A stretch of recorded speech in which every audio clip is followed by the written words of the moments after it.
Welcome to Ringside with Kayla. Today, I have the honor to speak with California Boxing Hall of Famer and legendary referee Jack REISS. How are you doing today? Thank you for that great introduction. I'm doing fine. How are you? I'm doing good as well, thank you.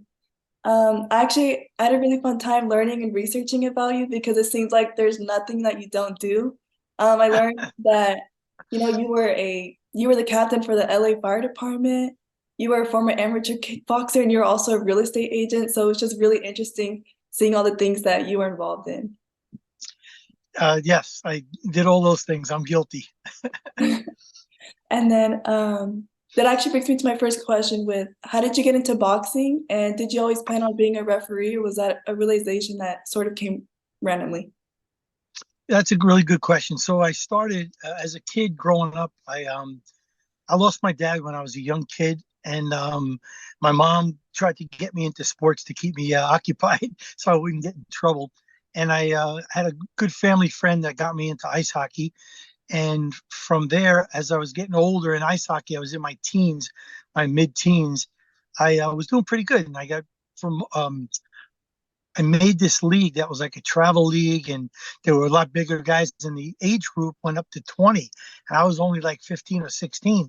So I wanted to learn how to handle myself. So I was looking for a boxing gym to learn how to box, and I couldn't find one.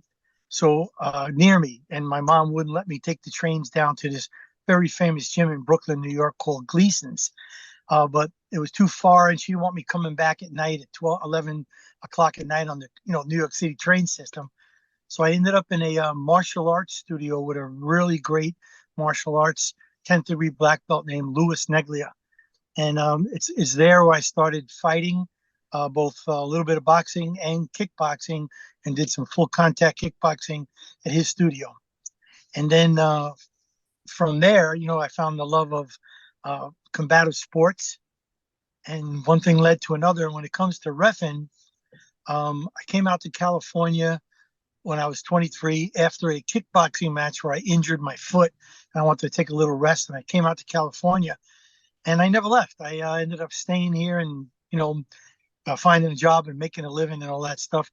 And when I got on the fire department, they had competitive sports that we would play, police departments and fire departments from all over the country. And I played ice hockey and I boxed for the LA Fire Department. So I got interested in refereeing and around that time because I wasn't really a good fighter. So I wanted to stay with the sport. And this is what's funny. I talked myself out of trying to do it for a good 9 years. I wanted to do it in my early 30s or around 30. And for some reason, I always convinced myself, oh, I'll never make it. I won't be able to do it. You know how those voices in your head? And it took me 9 years to get off my butt and give it a shot. And I finally went after it. I always wanted to do it, or I wanted to do it for a long time. Oh yeah, that's really cool because I know that like for the LA Fire Department, you were part of a boxing charity, and then you were in a tournament and you actually won gold for that tournament. Were you already Yes. competing prior to this? I'm sorry, I didn't hear you, Kayla. Were you already competing prior to joining the tournament? Yes, I competed in kickboxing, and I had done very few smokers, in boxing and stuff like that. But this was formalized, with the fire and the police departments and stuff. So it was a little bit different, a lot more pressure with, 1,000 people there and stuff like that. And my peers, my friends, my family, it's a lot more pressure on you. Okay. And then for my next question is, do you remember the first championship fight that you worked for?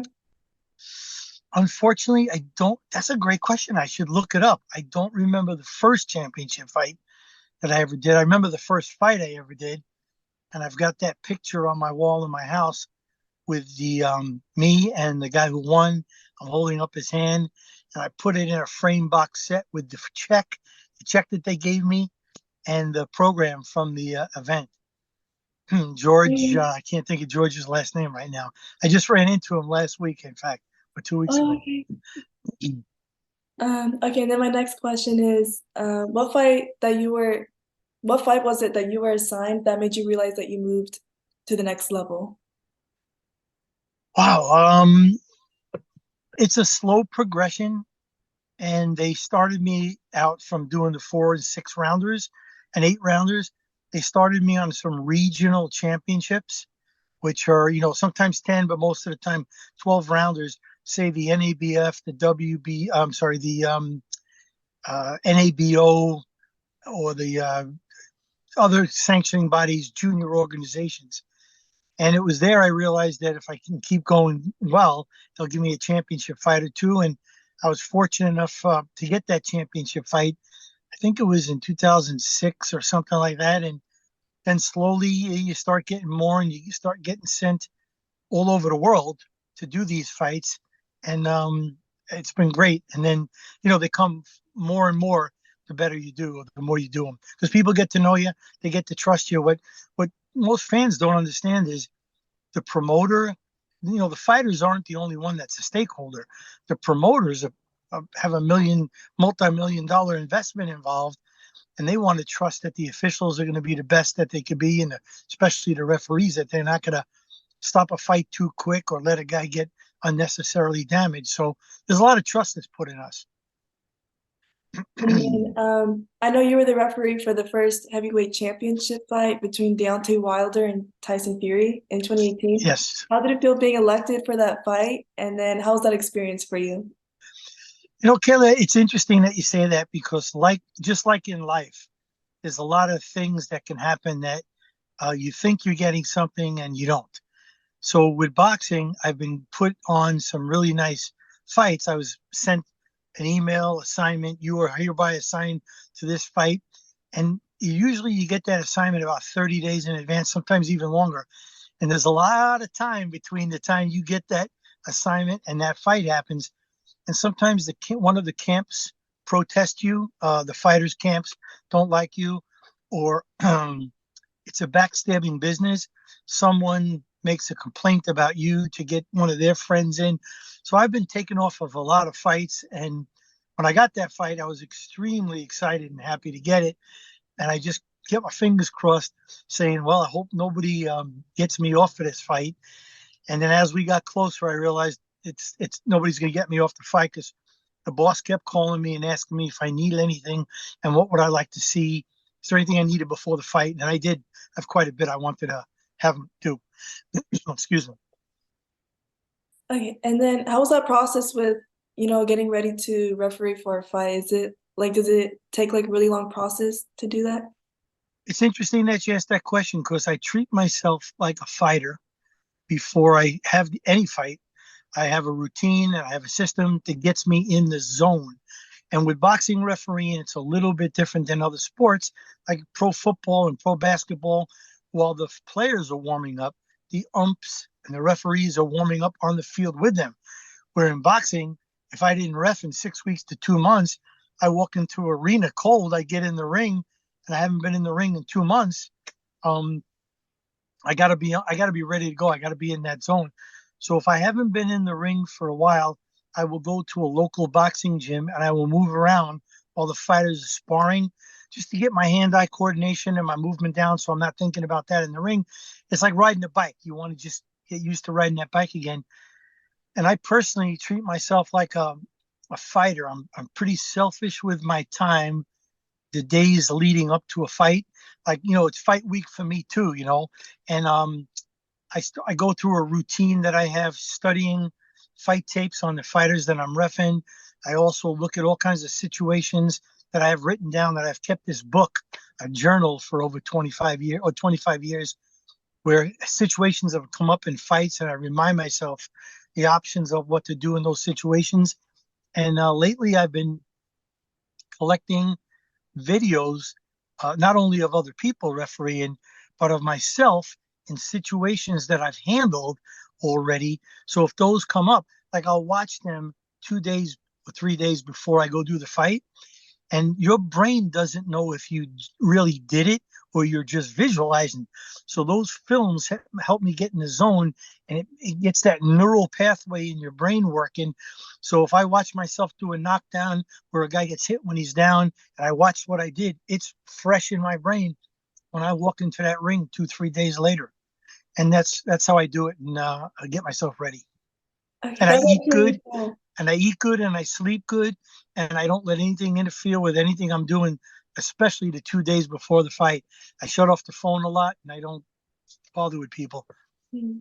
That's really interesting to know. And then also during that fight when Tyson Fury was knocked down by Deontay Wilder, I know you were questioned a lot by others for letting Fury to continue to fight after he was knocked down.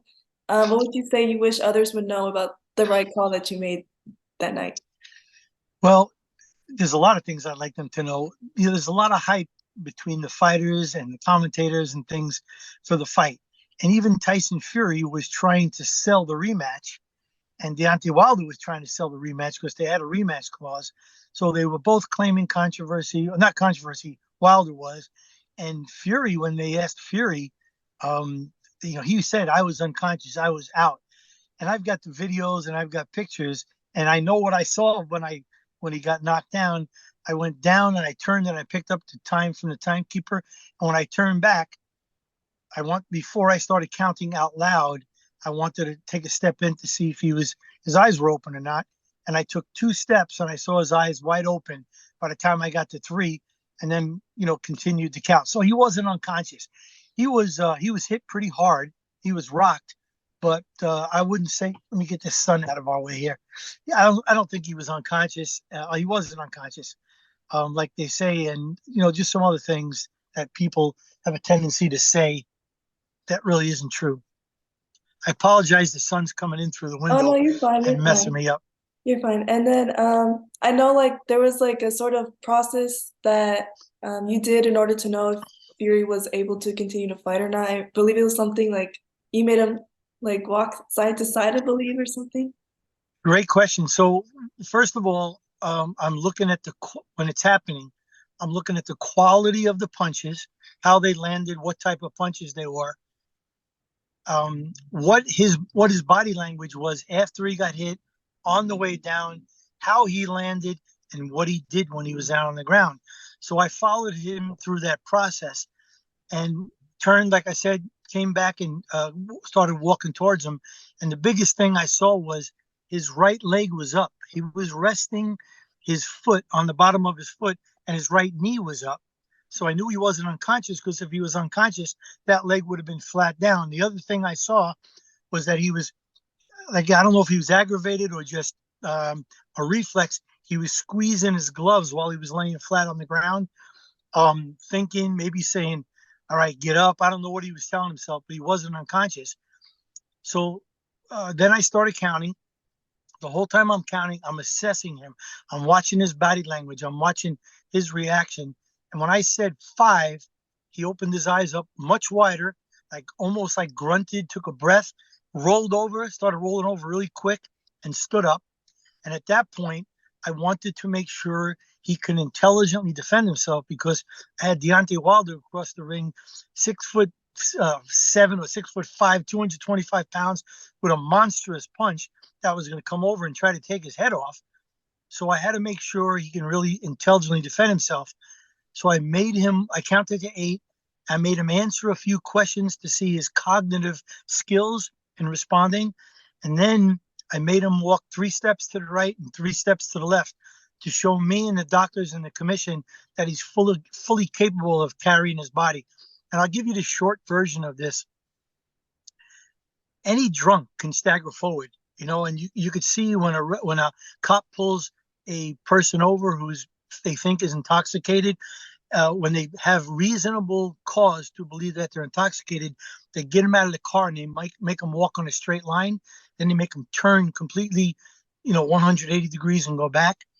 Same thing with us. Anybody could stagger forward, but it's that turning that is really hard for someone who's concussed or drunk. But in this case, he was concussed. What that means is the electrical impulses that go from lobe to lobe in your brain, they were pinched, maybe even torn, but for a short time they were pinched, just like a light switch that gets cut off. The circuit gets cut, and that electricity is not going through in his brain, which is sending out the messages to his arms and his legs. So I want to see where he's at, and making him walk right or left and turn and come back to me demonstrates a lot better than just straightforward. That he's able to capable of intelligently defending himself. I got tongue twisted. Sorry. Oh no, you're fine. And then Did I explain that? Did I go too deep in that? Is that okay I with don't know. to I explain? understood. Yeah, I understood everything Okay. completely fine. Yeah, thank you so much. And then my last question for you is, I know as top officials, y'all receive a lot of criticism or unwanted advice from others. What would you consider the hardest thing about being a top official referee would be? The hardest thing about being an official these days is the world has changed over the last 25 years because of technology and social media. So I get not critiques, I get criticisms and death threats and all kinds of different things from people, 500, 2,000 miles away from me sitting behind a computer keyboard. And some of them don't have an athletic bone in their body. And you never know when the threat is going to be real or not. But they say some really nasty things to me and other people just because they can, because there's no ramifications for it. So it's tough when a commentator, and this is a shame, that a commentator who's getting paid to commentate doesn't even know what he's looking at and says things that he's just 100% wrong about something that might have been a knockdown or wasn't a knockdown, and he's got the contrarian view and he doesn't really even understand what he's looking at. I wish they would ask us, but they don't. So you take a lot of bad criticism because there's no ramifications for it, and that sucks, but that's life. Gotta have thick skin. It comes with the business. Okay, yeah, that's really, really sad and like disappointing to hear, people taking it so personal, and not trusting, the top referee and doing their job. But I really like your refereeing. Well, I thank you. look forward to you seeing you in the ring and everything. But yeah, I just want to thank you so much for taking the time to do this with me today, and I really, really appreciate it.